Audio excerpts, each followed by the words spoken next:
Hey guys, Matt, IronTrap Garage, and we are in beautiful Hickory Corners, Michigan at the Gilmore Museum for the Relix Riot. We went last year and hung out and I did a little metal demo and we had a great time, but we didn't film. And this year we made a rule that we were gonna come, have a good time, and we're gonna take you guys along for a ride as we always do. So I'm gonna show you this whole weekend. It is all about traditional hot rods and customs in this great setting. So let's get started.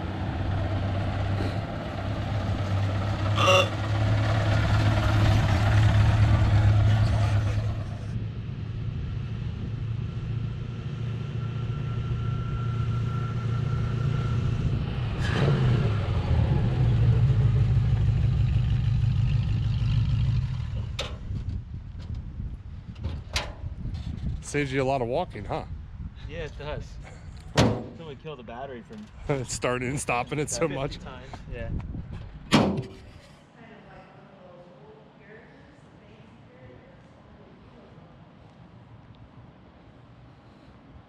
Which one you taking home, Matt?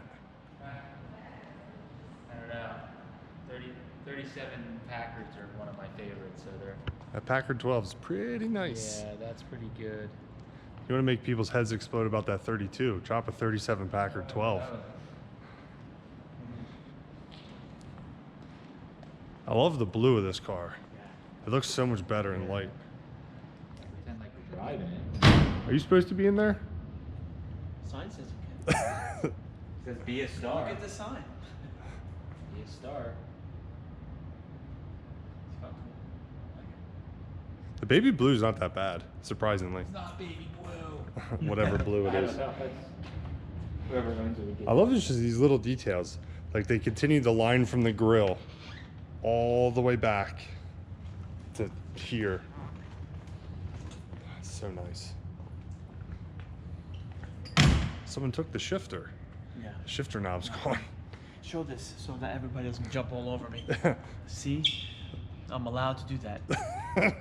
I'm gonna cut that out of the video, Jason. No, because in the comments everybody's like, you're not supposed to touch cars. I'm like, you can.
So what's the background on the car for us that don't know? Hey Dad, do you want to? It was built in the 50s. He has like. It was built in the 50s by Jerry DeBruin and Robert DeBruin and Jack Prentice. They chopped the roof like 3.5 inches. Yep. And so Jerry got in a bad racing car accident. You saw the picture of that. Yeah. And so he was. Wow. Yeah.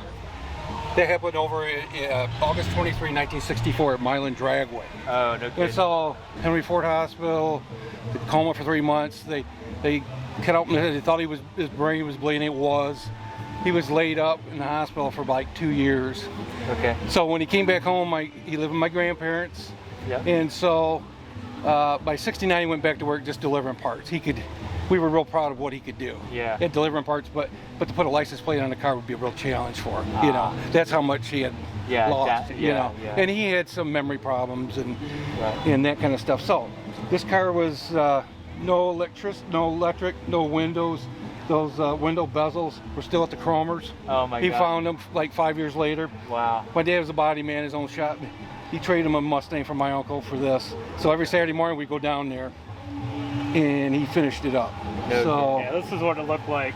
yeah, so that's how far he got with it. Mm-hmm. Oh wow. So the rear seats were mohair original. The front out of a '58 T-Bird. The engine was out of the Roadster that he showed you in the picture. Oh. It's a 312 out of a 57 T-Bird. So that was in that same Roadster that Yes. was on Rod and Restylings? You know how it is when you This build was another hot actually rod. the one You that pull, was built. yeah, he pulled his drivetrain out and put it in this one. Yeah. So when right there, it was in that one. yeah. That's the first one. That's a that he had. famous engine, man. That Yeah. car is one of my, I've drooled over that car many times. in the My sister's magazine. got it. It's in South Haven now. They don't drive it much, but it's in the area. That's We cool. already told him, you know, like my dad said, "Well, you can have this." You know, he had cancer. It was good. And I told Zach, he knew the story. I said, "Why don't you have it? You got a whole lifetime to enjoy It's it." a family car. It's a family car. Survivor, I drive it. It's a That's, drive. that's It's a what's drive. important. That's what I like to do. So it's a 312. The two center carbs only functional on it. Okay. What is it? 39 Ford transmission, 40 Ford rear end. Yep. Of course, they had the drop rear axle. They could buy them at that time in Fort Wayne. There's a place down there they could buy them. Yeah. So this, so he set, from the beginning, it was set back real far and everything. He had visions of drag racing this. That's what I was going to get at. Yeah. That was the plan. Yeah. Oh Completely yeah. took the firewall out. Yeah, I Yeah. took that out, and so that was his vision. That's what my dad always thought. What's it have for a rear in it? 40 Ford rear end. Yeah. Yeah. That wasn't going to last real long with him beating on it. It probably wouldn't have, you know. No. No, that's what I told you. You know, you just got a baby. You're not gonna go out. But I can't tell you how many times I've been over 100 mile an hour in this thing. It just wants to fast. go. It's got Yeah. torque like you wouldn't believe. Wow. It just wants to keep going. That's killer. So you guys, when you got it, it pretty much, so did it was always in the family and never Yeah. left? Is Yeah, that- no. Oh, that's so cool. Basically, when Grandpa had it, looked like that. Oh, I put the okay. white walls on it, and Right. I got more of a modern fan, you know. Right. Right. It always But other than overheated. that, I kept it as much as what they had it. Yeah. I wanted to just Oh. keep it as, like the headers, Jer made the headers. Yeah, he made the header. Yeah. You can't buy headers like that. Right. Oh, The yeah. lights, those are all Frenched in like Like that. from like a '58 Lincoln or so, you know. Yeah. And, that, we and see he some had, cars he like had that. done that He too. built all that. Yeah, he built it. He said he put. Jerry said he made a vise, made a whole jig, and then he lettered it all in and whatnot. Yeah, that was the first thing that grabbed me from far away, because it's like, not only the setback engine, but nobody's doing lights like that nowadays. No. It's like, so you see that, you're like, this is an old build. Let me check it out. Yeah, there is, and so That's cool. Okay. So who has this now? This is my dad's sister. my sister. Oh. So So what's it have for an engine now? the Roadster has a 312, a 3-pack on it. Oh, okay. So, So- it's still got a Y block in Still it. got a Y block. So what they did is when my dad started working on this, and so in that back bay where Jerry was standing, the Roadster was on jack stands, didn't have rear end and stuff. So, oh yeah, maybe I'll see if I can put it together. So he went up to the Wellers in Grand Rapids, got a 312, he put a 3-pack on it. Yeah. And it got a rear end and it had a quick change rear. It got something else in it. And Oh, all his pipes, all that stuff was upstairs, you know. Oh my God. And so he put it back together. He used to love to drive that thing. He did a 54 Ford pickup. It was here at the Red Barn Spectacular. Oh, cool. It was same color. It was chopped. I do it. And my cousins got that. They live in Plainwell. And I was happy to see that you were driving. Nice. So That's so rad that all the vehicles. yeah. Oh, that's bitching. They all have- Again, quad headlights. Quad headlights. Same color. It's got a 283 in it. Stick with what you know. And he chopped the top and whatnot. he had built a trailer. It took him 6 months to build it. It wasn't working. Then he went out to the Winter Nationals in '64. I was rail on it. Oh, is this upholstered on the top? Yeah. Oh, that's killer. I love it. Yeah. That's cool that he towed Yeah, he towed his front engine dragster with it. Yeah. Yeah. That's Oh so yeah. rad. Yeah. Bill's trailer. Yeah. Oh, I didn't even see the taillights. Yeah, he heated the Mustang lenses and bent them around the. Yeah. Just those lenses. He had to, you know, he really had to. Carefully. Yeah. Oh, I can't imagine. Maybe put it in the oven or something and let it just. Maybe. Well, you know how the production body business would be.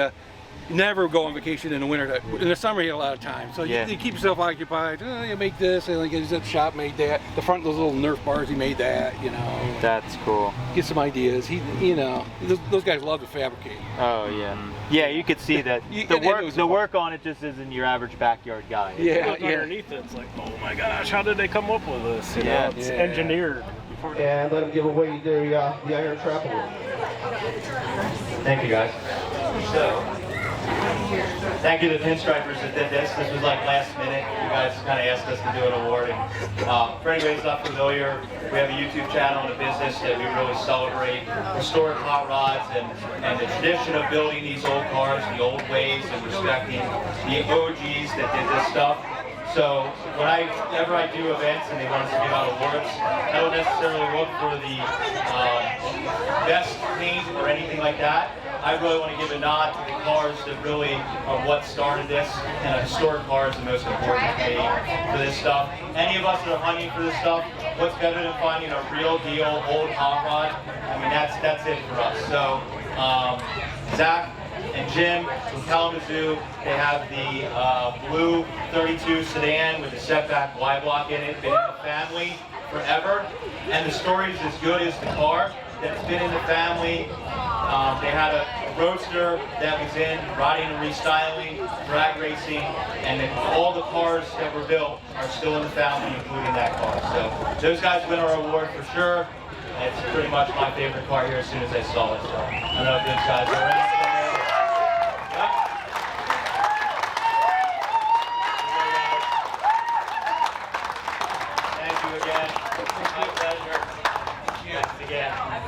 Thank you guys, appreciate it.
All right, so that wraps up the 2023 Relix Riot at the Gilmore Museum. It is definitely one of our more favorite shows because not is it quantity, it is quality. It is a lot of the like-minded people and cars that we enjoy all in one place, and obviously the setting's beautiful. So that wraps it up for us. Thanks, guys. Catch you later.